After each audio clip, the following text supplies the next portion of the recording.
Hi, we're live. I'm Andre. We're just talking amongst ourselves. Giving a few moments here because I've been having some technical glitches of streaming this to our Facebook group here.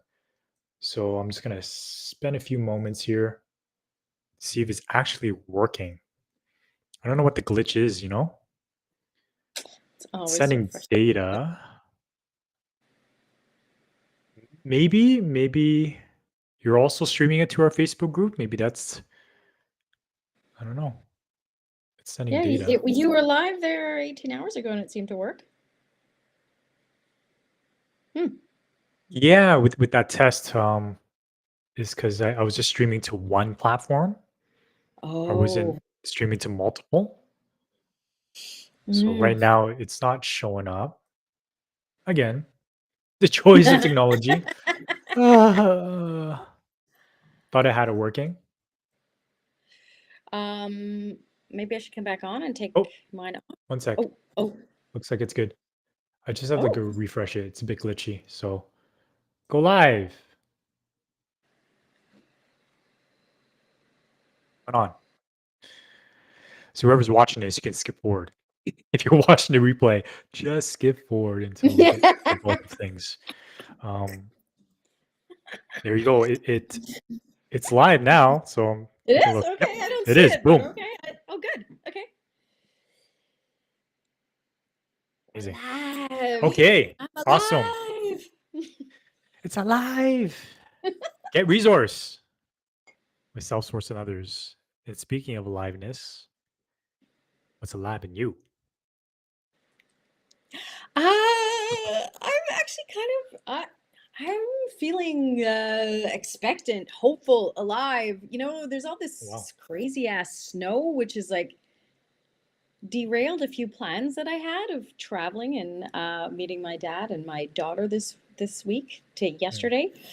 Um, but it also makes me feel like something else is being created somehow. The universe just has a way of writing everything. When we're in pain or something seems to go wrong, I truly believe it's actually working out in our best interest. So um, I can't wait to see what the next month holds for us because we're mm. moving and there's just newness everywhere. So I'm feeling kind of giddy today, actually. So that's what's alive in me. How about you, Dre? Wow. Cool. So good. This is like yeah, this eagerness as well. Like, Mm. going through the emotions of, you know, getting to notice and when moving, it's like, the shock, the disappointment. Though now I'm actually moving to a place of acceptance, like really embodied acceptance and excitement, that giddiness of like, ooh, this new space, it's going to be even better, right?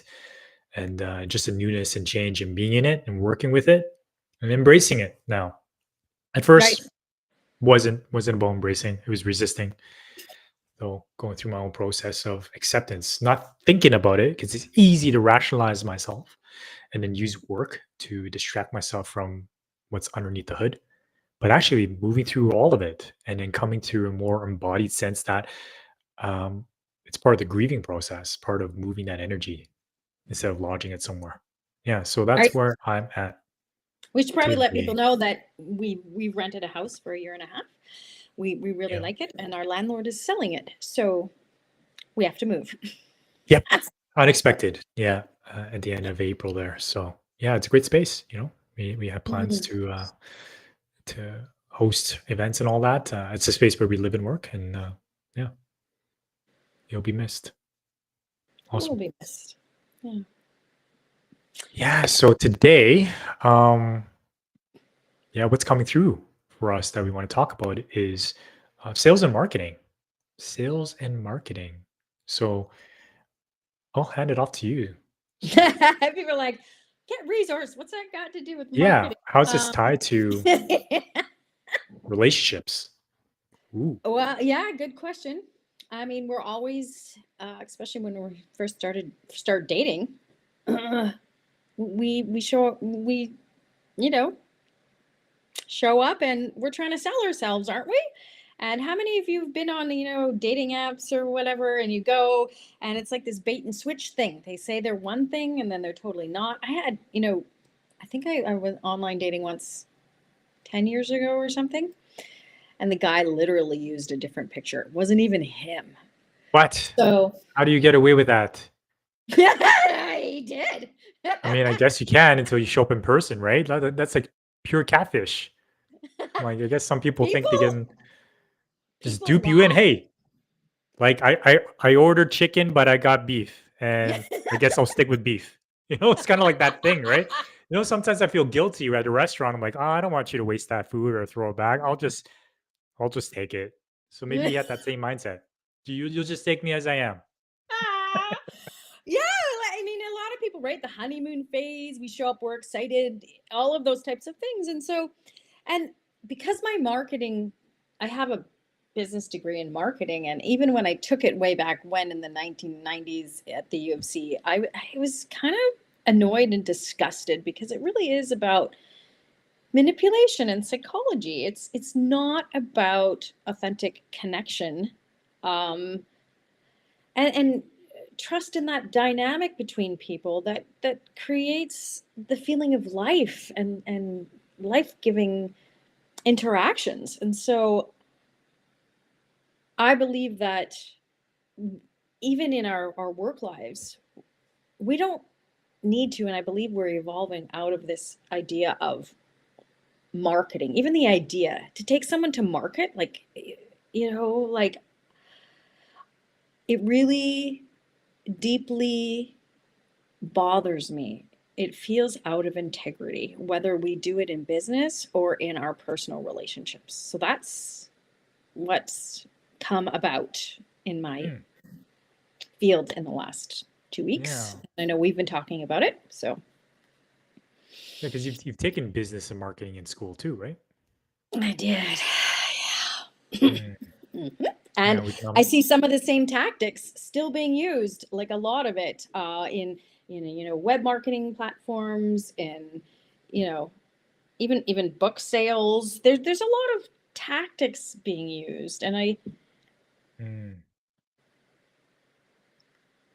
there's the difference between authenticity and like acting. Like, you know, I don't know. I'm curious what you have to talk about.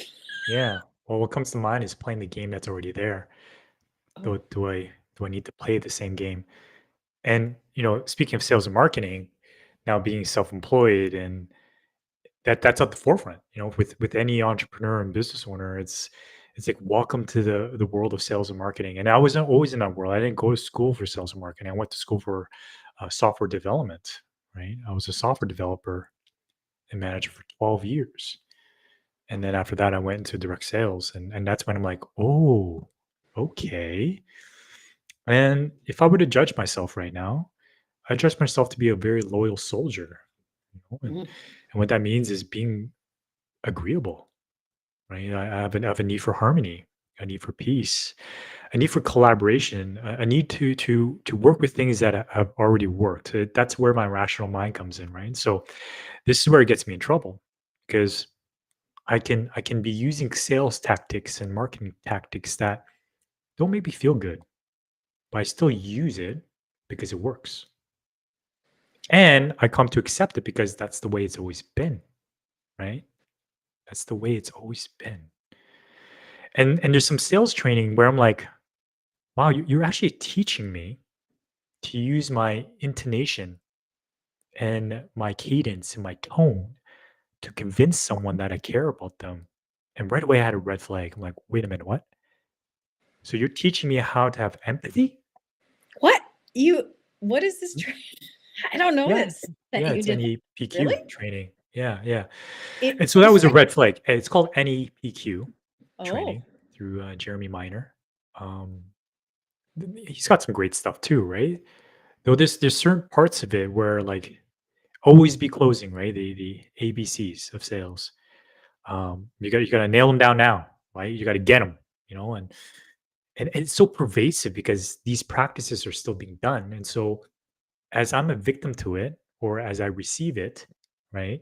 it makes me feel uneasy. And then get into sales. I'm like, well, it's always been done that way, you know? Or I have my dad who looks down upon salespeople. And when I told him, hey, I went to sales, he's like, oh my God, you went from software development to sales? And he projected a sense of disrespect to me, like it's kind of low because he didn't like sales. He didn't like pushy salesman was what he was talking about, being convinced, being manipulated into buying something. He hated it. He ran away. He could smell it, right?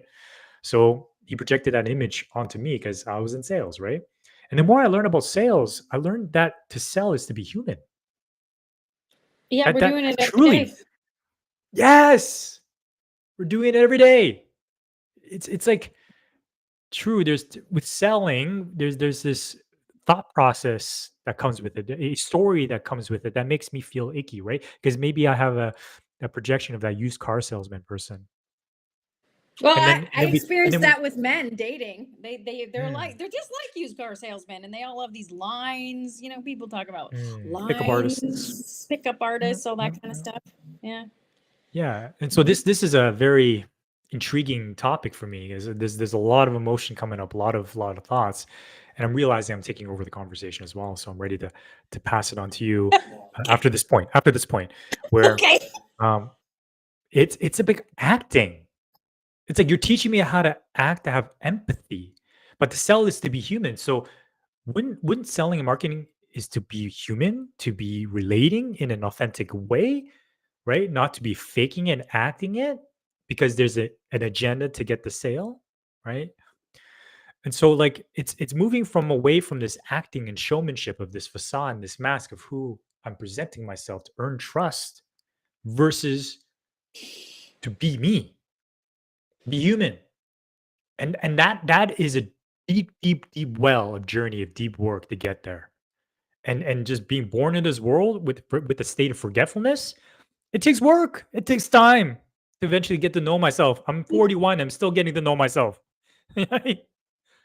So I get it. That journey of deep work is a lonely journey. Not many people go on that journey, though it's so fulfilling. It comes from a place where I'm aligning every component of my external world to be in alignment with my soul, with who I am. I'm cleaning, detoxing myself from the paradigms and the programs and the tactics that have been sold onto me that I should be, right?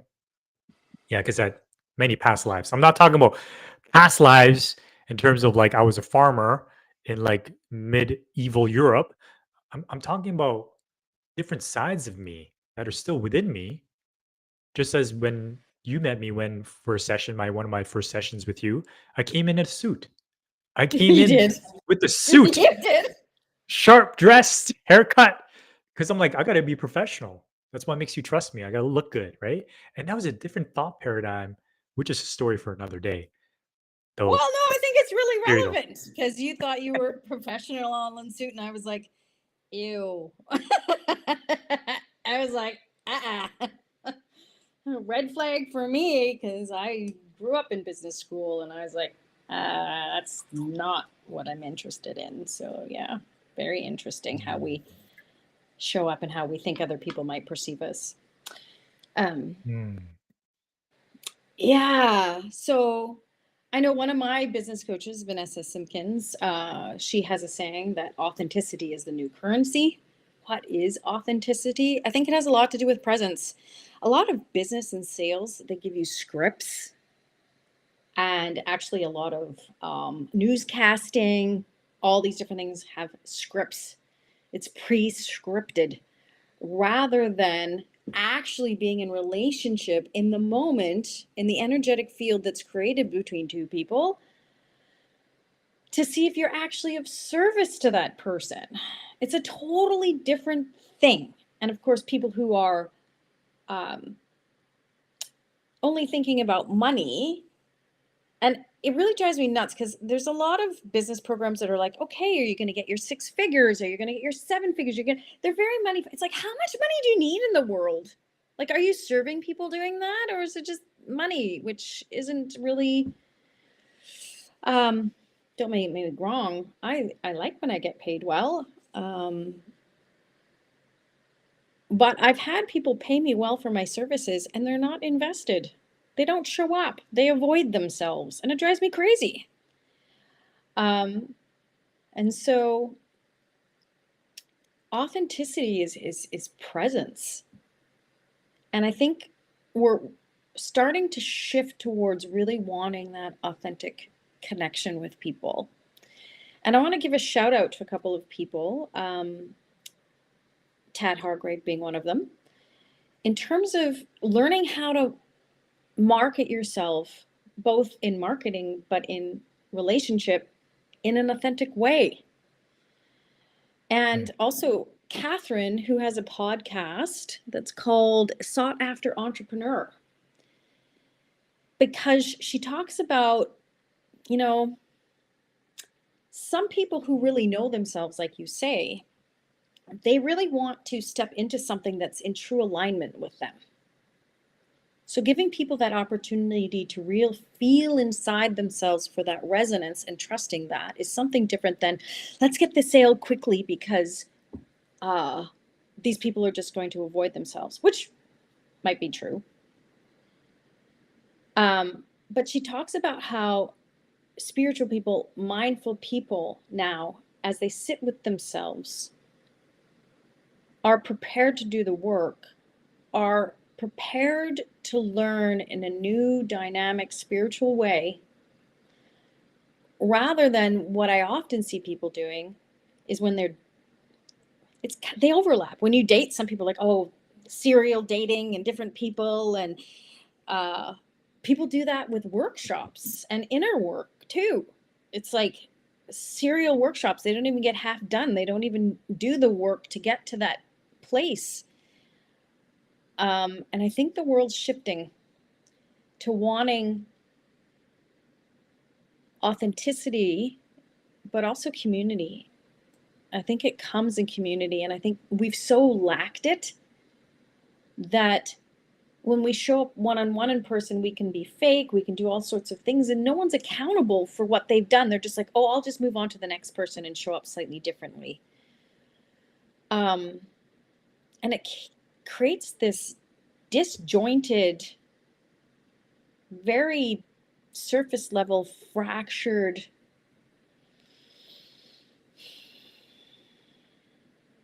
fake world. It's fake.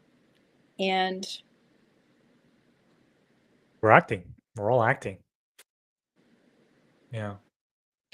And yeah, it's like a courtship, right? Dating world is a great representation of that, where I'm acting of, you know, oh, I got to be this certain way so that she likes me, or what marketing tells me I need, the messages of what it means to be attractive. I need this. I need six pack abs. I need that car. I need that watch. I need that suit. I need that haircut.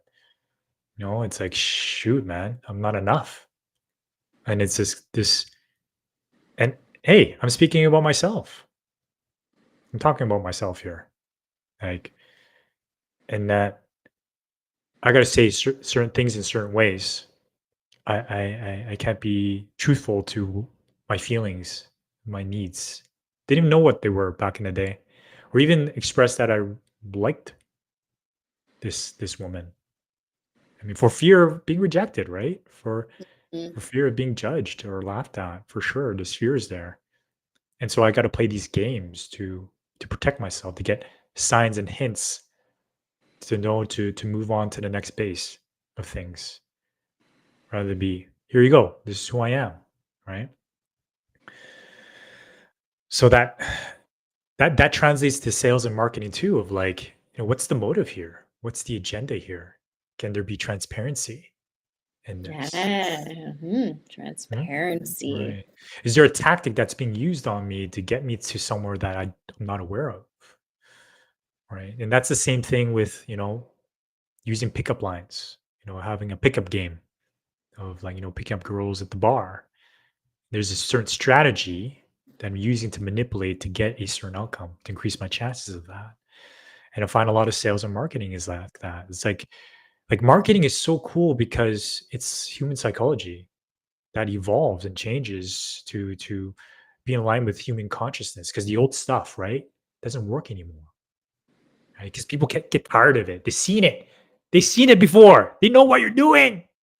And so they create a different way, maybe a new way that people aren't sure to have that trust, right? So it's always crafting a new tactic, a new strategy to get people. And can we not just be human about it? Just here it is. This is what we're creating. This is our vision. This is our mission. We want you in it because we're here. You have this problem, this challenge, and we have this solution. What is it of value to you? If you're in, what is your number, right? That matches the energy exchange that we're asking for, right? Be very clean about it and give people the choice of, which opens up the question of equity, right, over equality, because everybody Oh, yeah. is at a different starting point in life, right? Yeah. I noticed Travis, Mr. Belanger. I don't know if Yes, you're onward and still upwards. in. Thanks for popping in. I know you have lots to say about men and women and dating and all of that stuff. So send us a message about what you're hearing. Mhm. Yeah. So yeah. Um,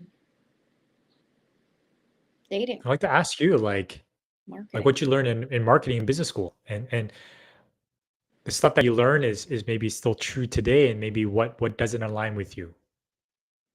Yeah, well, I'd love to get clearer with that with you as well. Yeah, Nothing of it because aligns with me. Oh. because because we are, as you know, people watching this, Summer and I, we're in a relationship, but we're also in a relationship building a livelihood together. So really, we're in a conscious co-creating relationship together. And I gotta say, like, there's challenges with it for me, getting to know Summer's working styles, how she perceives sales and marketing. Because what I desire to have is to be in consensus, not to be like, oh, this is my way, you're gonna do it this way, or vice versa. Though to get on the same page, because how we show up together, how we interact with each other is sales too. Because then people are like, they know right away, like if we're out of consensus, we're bickering, it's silent, right? So it's so critical for me, and I love to hear and get clear on how you view sales and marketing. Maybe we can start You with your know, schooling. I actually want to get rid of those words. Like, I should look it up, but sales, marketing, like I don't believe it that is. I just want to be of service. That's it. I Mm, want to be of service, and some people and places are looking towards mission driven. And I hate the word business too. Busyness. I don't want to be busy. I want to have a livelihood. I want to be of service. I want to be connected to a source or soul driven purpose that I believe I have, that I'm very clear that I have. Um, and of course, there's all this then, well, you know, how do we do it in social media? How do we do these types of things? Um, and I know I've talked about this before. Marshall McClellan actually taught at the U of A, and he said that the medium is the message. And I truly believe that. And so, if our message is community, if it's authenticity, then maybe the medium we use needs to reflect that, which I think comes down to in-person relationships. And people are, well, if I want to scale, then how does that work? Well, I think if one person really likes someone, they tell their friend and they tell their friend, and it comes back to word of mouth, but also um, the ripple effect of the results that they find. I'm starting to see, you know, women in my Soul Truth and Empowered Empath academies. They're sisters. They're actually, it's all, no, and daughters coming and going. They're just so curious. Like, what are you doing? And where are you doing it? Because they've seen such a transition, such a transformation in their loved one. And it's reflective of health and well being and transformation in a way that makes them feel more loved by that person, they want it. They're attracted to it, and they can feel it in their body that it's right for them. And so, in a world that encourages us not to feel what's right for us and not to take the time to feel what's right for us, this marketing, okay, just get them to do it and nail down it now. And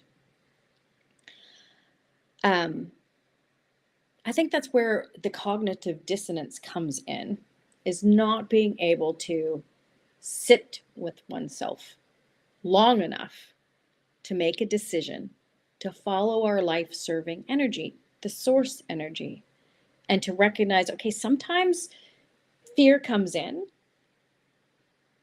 but I think this is the process of mankind's evolution and how we are able to be in relationship with ourselves, our bodies, and others by being with ourselves, being given permission to slow down. People, and this is in cultures of healing, often our psychology, whether it's dating or marketing, reflects the age. And we're coming out of the industrial age where it's so like mass production, and everyone who's doing business is, even in healing, it's like mass production. How can I make more? And how can I make more? How can I make more money or more people? It's like maybe quality has more to do with it. And often people are like, okay, well, give me something free. Or how can I pay less? We went to Mexico recently in the markets, and people bicker and barter people down to nothing. And it's like, do people really want to pay people less for their livelihood and what they're doing?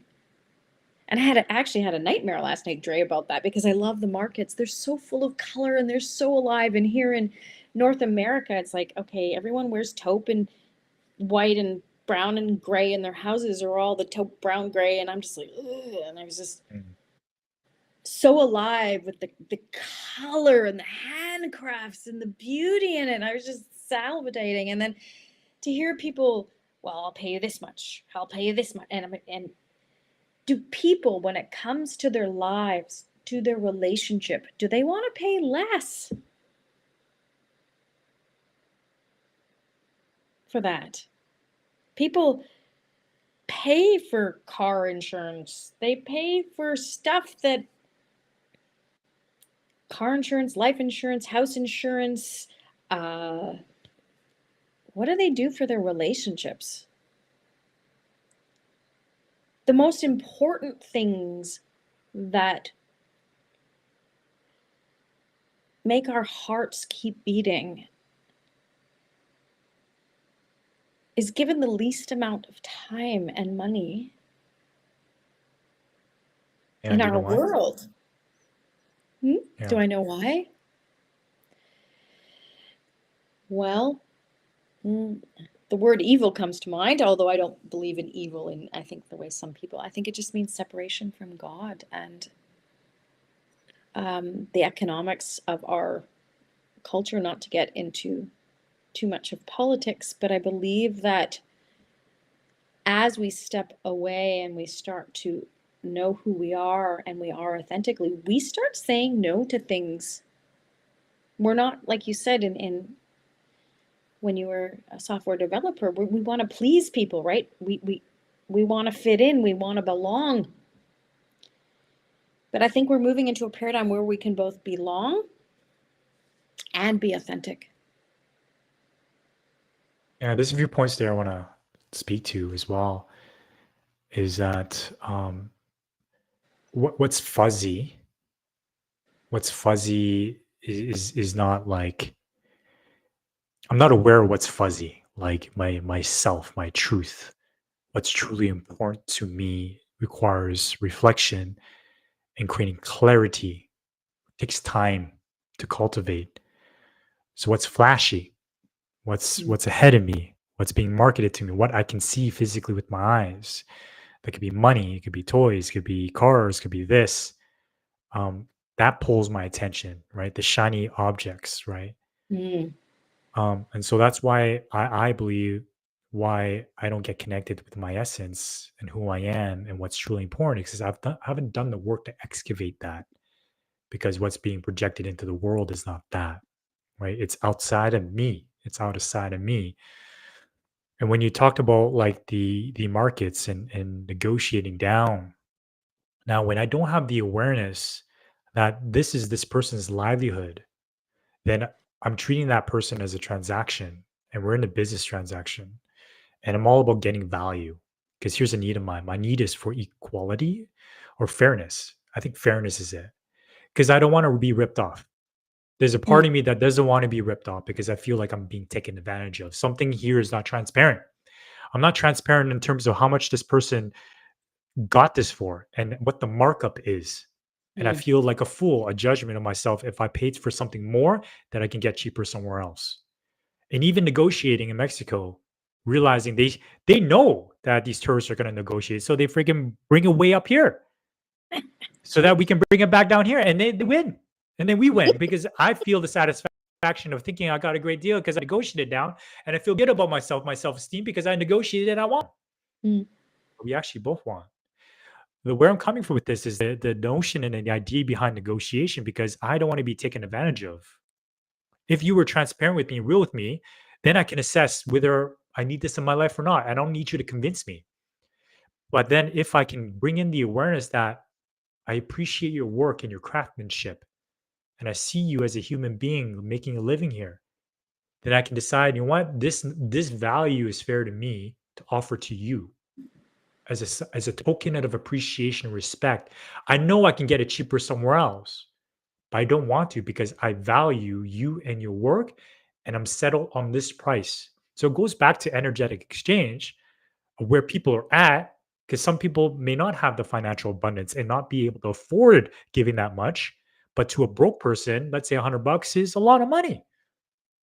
And that means a lot because it is a more weight because everyone's a different starting point, right? So that just had that thought process come out when you shared that is bringing awareness of like the humanness and the relationship of that. If we can be real with each other, then there's a relational that can be created rather than it being transactional. Another piece too is this idea of like word of mouth and referrals is the best form of marketing, right? Is the best form because people are telling stories, they're telling their own personal impact.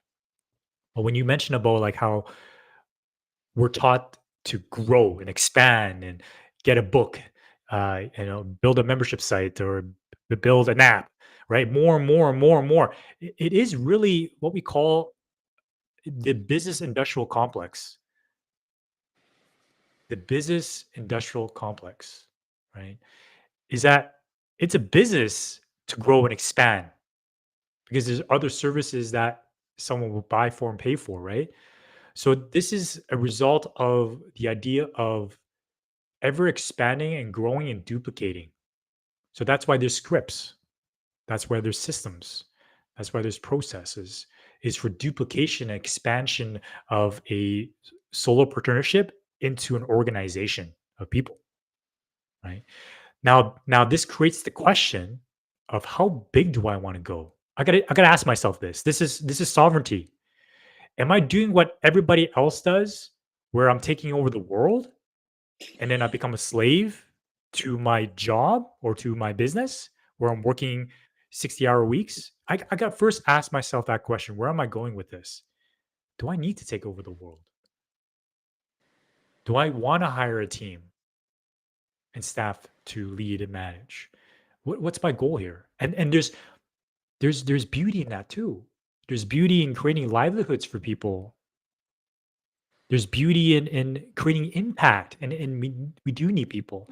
But then if my lifestyle isn't involved in that, I want to travel and keep it simple and just work online and have everything run where I can see things, and then maybe taking over is not the idea, right? So it's just conscious awareness of, am I making this decision or am I copying someone else, or listening to what someone tells me is right but not checking with myself. And this is where the conversation of getting resource to self is so important. And then I make decisions from that place. And Christine, you're saying it's an insult to Mexicans if you don't barter? Okay. I didn't know that. Yeah. Yeah, I mean, I think it depends. When we were there, I think one of the gentlemen was quite upset because he gave us something that I think was way below. He might have just broken even, and I could see it on his face. So, um, what if we just showed up and said, you know what, this is of value to me? Like most of us in the Western world are somewhat hoarders. We have way too much stuff. What if we paid for things in a different way? And our culture isn't like this yet. But this is my vision, my hope, my whatever. Is that yeah, I really appreciate this. Can I give you this for it? The idea of a set price when everybody has a different income, where everybody has a different thing is a bit I think it's out of alignment with God's laws, actually. Um, Money creates inequity. And we are the only species on the planet who plays to be here. We're the only species on the planet. All the lions in Africa don't I mean they argue over with their physical presence, perhaps. But money creates a distortion of value, of true and lasting value, which is why we're actually here on the planet, which is our unique blueprint, which is our uniqueness, which is our soul, which is um, our humanity, which that each person can touch each other by the way that they show up in their lives. That makes them feel alive, that makes them feel worthwhile, that makes them, and isn't that what we're trying to get when we buy things and houses and cars and try to date and have people come into our lives? We want to feel alive. We want to feel welcome. We want to feel connected. We want to trust the world. We want to feel we want to have physical strength. We want to breathe fresh air.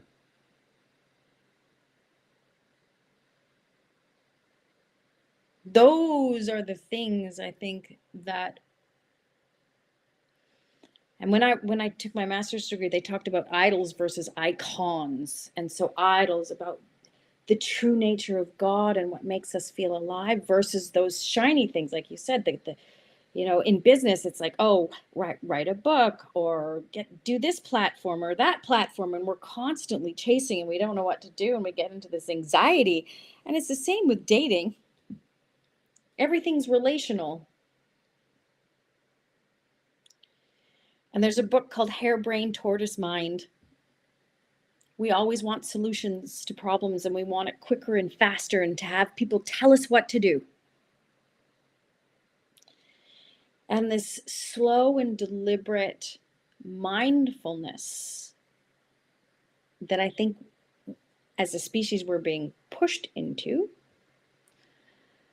because the world is changing so quickly that once a book is written or once a script is written, it's outdated. It's just like the DSM or the Diagnostic and Statistical Manual of mental disorders. As soon as it's written, people are changing. I said that once to a psychiatrist. He was annoyed with me, but it doesn't tell us anything about people or what they do or their motives or how to solve a problem. It just tells us how to diagnose someone and what's wrong Yeah. And set them in place. and set Right. them in place. Like Marshall says, we're slaves to a certain way of being. And maybe all we all want is to be free.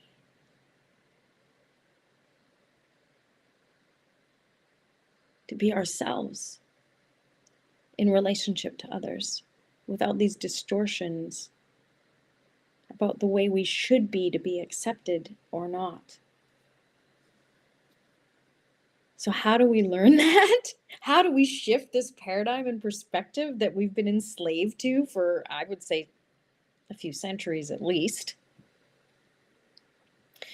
I mean, I think there's a few answers. There's a few great speakers and great knowledge teachers. And one of them, as Andre and I hope to build, is conscious communication.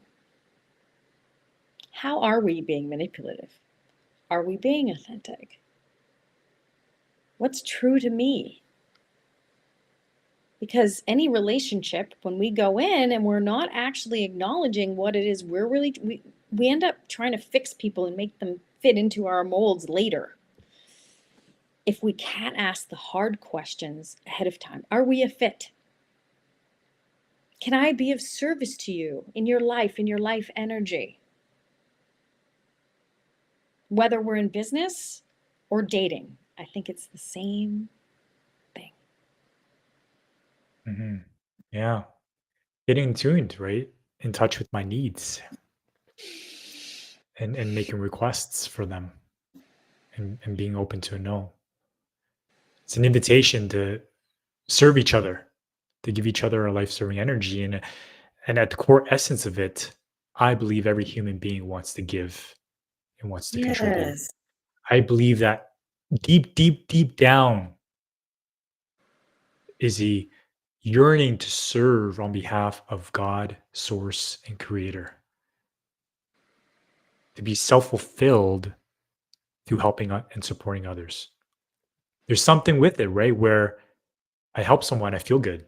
Where's that come from? Why? Why is that feedback immediately there? Right? So that inherent goodness inside is something for us to work with, to tap into. And these diagnoses, these judgments, these ways of being is a way to lock me into a certain way so I'm predictable and I can be controlled. Mm. And there's this Mhm. belief, perhaps I'm throwing it out there, where that human beings are meant to be controlled, just to save ourselves from ourselves, to save us from ourselves is the idea, right? This paradigm. So we gotta lead you. Though I don't believe that. I believe that when I'm in tune with myself, then I can create space for others to be in tune with them, and we can relate in that way and collaborate in that way. Yeah.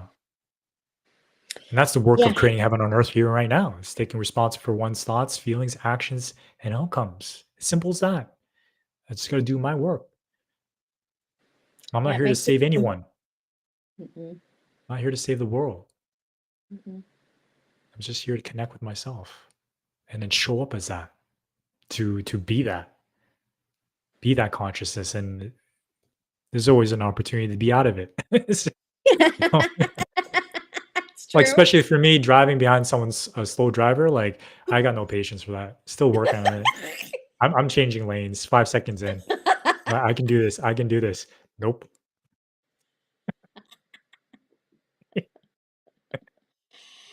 Oh, hilarious. I don't know why that reminds me of people in school who don't think as fast or do tests as well. It's like, well, is it about the transaction? Is it about how fast we can do things? Or is it about how well we can just be with other people? Where did this idea of speed come from?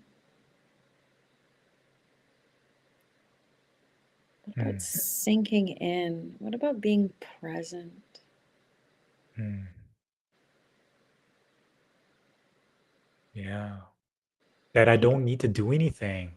That's a big no? thing too, is I don't need to fix anything. With the work, I'm realizing it's just to be with it. And then all of a sudden it just moves on its own divine timing. Mm-hmm. The answers come in its own divine timing. It's magical. Though I've been trained all my years of life to fix, to come up with a solution, solve problems. And there's value in that, 100%. I'm not down on the rational mind. The rational mind is so beautiful, you know, building things, engineering, you know, In livelihood, yes, I get it. Yeah, we got to make decisions. We got to come up with solutions. 100%, 100%. But in terms of relating, we're talking about relating here. We're talking about being human. Like there's a judgment against judgment, right? And had someone tell me, why are you so down on judgment? As if judgment is a bad thing. Okay. It's contextual because I get judgment is a useful thing. It's a survival program. It exists. This is my thought. You can disagree. But I just want to finish this thought. I just want to finish this thought. Yeah. That judgment has a place. I'm judging all the time. That's why there's stereotypes. It's to fill in meaning for my mind to make sense of things so I can be at ease, and it's for safety. Can I trust you? I'm going to make a judgment of you. Are you going to be safe with my kids? Okay? That has its place. Though in a place where like I really want to drop in and get to know someone in terms of intimacy, in terms of relating, in terms of humanity, then judgment blocks that because I have a perceived perception of who you are. And it's like a box I put you in with the label stamped upon it that you're an immigrant fresh off the boat and you're stealing our money. Maybe I'm telling myself that. Yeah. And I have no chance to move out of that because that's the enemy image. That's the image you placed onto me that I have no choice because it's your perception. Right. So there's levels to it. There's always levels to everything and it's contextual. But in terms of relating, it's like if I don't have that judgment, then I can see you for who you are in your pain, in your grief, in your sadness, in your anger, in your excitement, in your joy. I then connect to the needs and then realize, holy moly, you're just like me. You're a human. And that's where we begin to heal. Healing happens there. The healing happens in a space of non-judgment because you're allowing the energy to move, right? But when I'm judging someone for my protection, I'm not about healing. I'm about survival. I'm about staying safe and protecting myself. It's true. There was talk in religion about Judgment Day, but we're judging every day. I believe God doesn't Yeah. judge, actually, or the universal energy field, or whatever you want to call that, the creator. Um, I want to maybe explore this another time, but maybe the difference between judgment and discernment. And in, I like how you made a distinction between the logical, linear, or the practical judgments that we need to make. Okay, I'm a foot away from this car. Maybe I should move back into my lane. Versus the stories, because when it comes to people, judgments are stories based on survival perceptions. And if we don't own them, it keeps us trapped and we're not living an authentic life. So if we can start to own what we're judging, like, oh, you're an immigrant fresh off the boat stealing our money. This is the story that's going on in my head. And in our classes, people start doing that. Yeah, this is the story that I'm coming up with. And people don't get offended. They're just like, okay, that's interesting. Because we all do it. It's true. We all do it. But we don't admit that we do it. So maybe it's time we start admitting that we do it, so that we can start to learn what Rumi says is, I think it's Rumi, is it Rumi? Mm. That observation without judgment is the highest form of intelligence. That's a J. Krishnamurti. Yes, thank you. Observation without judgment is the highest form of intelligence. How can we make an observation without a judgment? It's possible to do, but because we hide it, because we're manipulating, because of this marketing stuff, we're always making these judgments and these stories that are often actually really incorrect, and they perpetuate division in the world. That's why we have lawyers, because we're not aware of our survival perceptions, of our judgments, of our saboteurs, of what some are now calling the internal family systems, of all of these different parts of ourselves that we hide. But we're just human.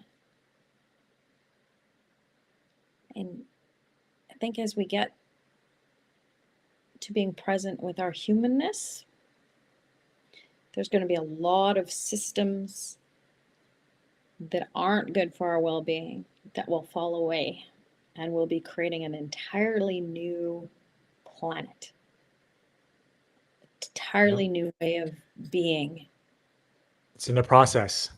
It It's in the is. process. The age of Aquarius, the fourth turning. Yeah, it's the apocalypse as we all see it. The end Yeah, of an just era. end of an era. Clarify, because apocalypse in the Bible sounds really horrible. And there is some chaos that happens, but all it means in Greek is the unveiling of truth in times of falsehood. Yeah.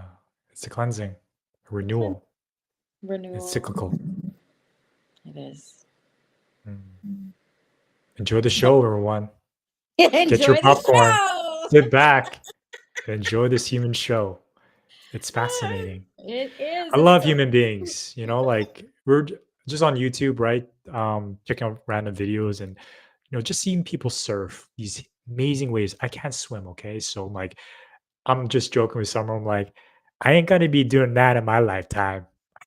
These big waves in Portugal, right? Like I'm like, wow, so much admiration, so much beauty and like respect with this person riding these waves.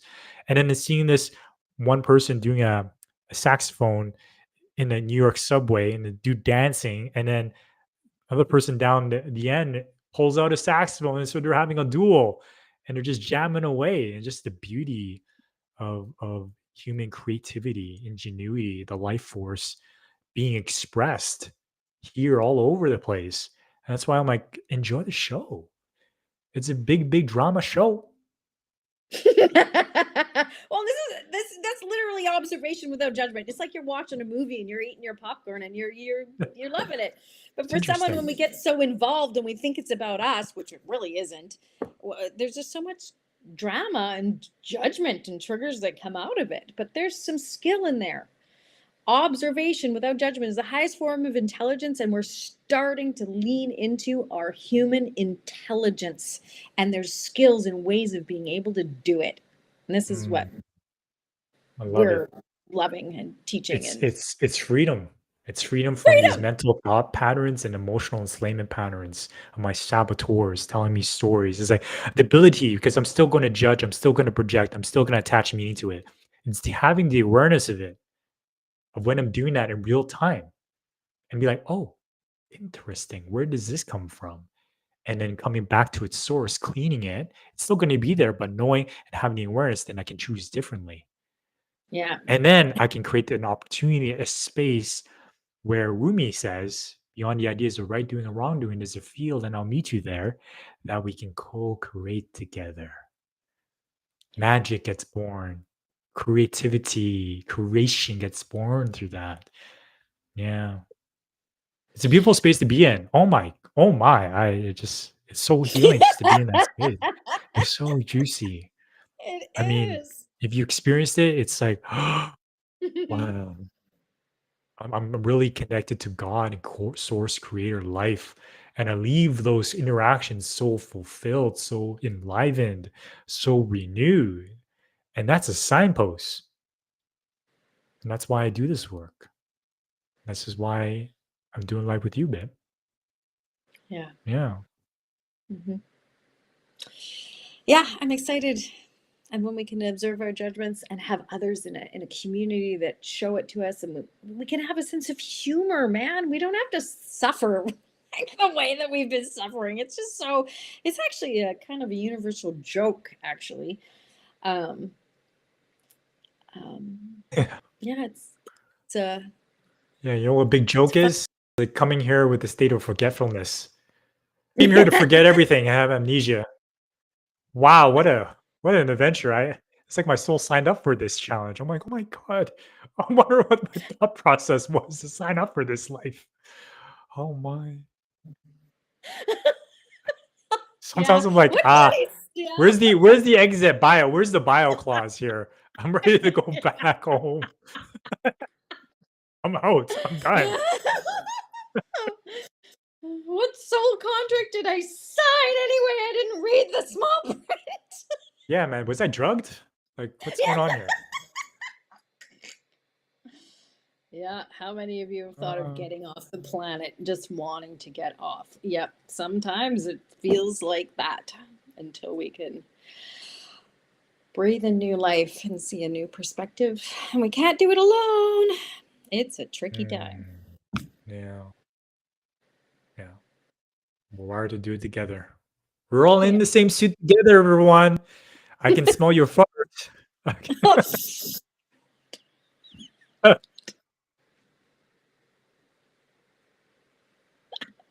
We're breathing the same air, everyone. Be careful. All right? Be considerate.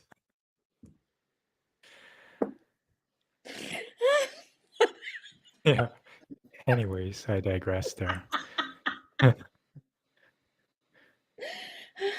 I think It's a good way to end on farts and smells that are shared amongst us. So we'll catch us next week, next Friday, 12 p.m. We got a Facebook group. Send a request. Get resourced group for conscious co-creating relationships. And our YouTube Get Resourced. We go live every Friday. And if you want to be a guest, come on. Yes, we would love to have you. Just have a chat with you before to just create the space for the conversation to reach out to Summer and I on that. And we are hosting our next ultimate relationship event for couples where we're going to share with you the communication strategies that we've seen work with the couples that we worked with in the last year um, in a 2-day workshop on April 14th and 15th. April 14th and 15th from 6:30 to 9:30, 3 hours each day. So it's an intensive workshop, a free online workshop. If you're interested in being a part, reach out to Dre, Summer, and yeah, we'll give you the details. Anything else to add to that, babe? I don't think so. Um,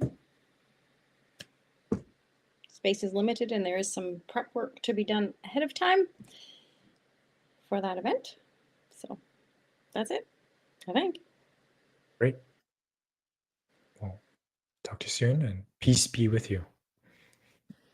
Bye, everybody. Yeah. All right. I'm going to end it on Facebook group first. There's a Oh, process to this. oh, really? Okay. So it doesn't glitch out,